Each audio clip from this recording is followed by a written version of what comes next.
বিএনপির সিনিয়র যুগ্ম মহাসচিব অ্যাডভোকেট রুহুল কবির রিজভী উপস্থিত,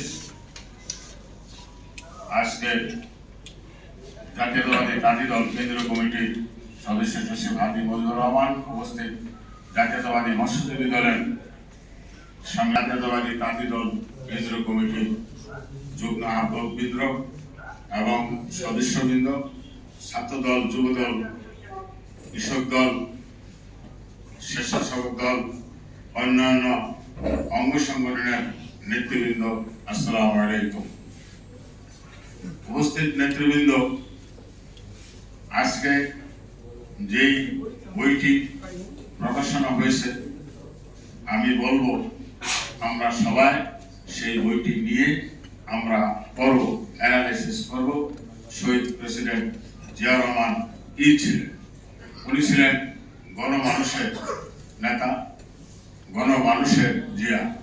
ধুলোগুড়া দুপুরে মেঠোপথের পথের পাশে দেখা গেল তাকে, শহীদ জিয়া রহমানকে। খুব দ্রুত চলেছেন, হেঁটে ঘামে ভেজা গেঞ্জি, হাঁটু পর্যন্ত গোটানো প্যান্ট, দুপাশে পানা পুকুর তার চলমান ছায়া হয়ে কাঁপছে।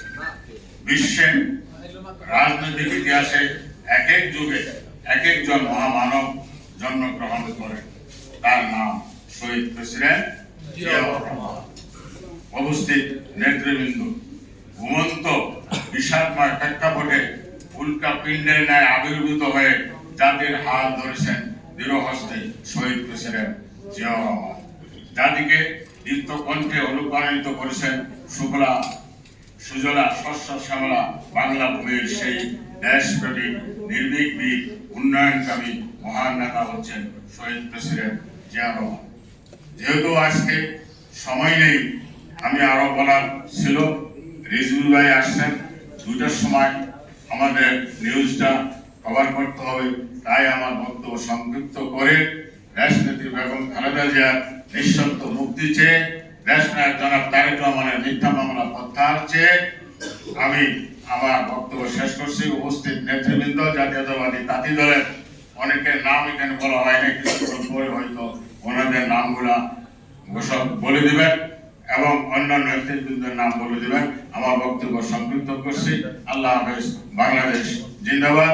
জাতীয়তাবাদী তাঁতি দল জিন্দাবাদ, জিন্দাবাদ, জিন্দাবাদ।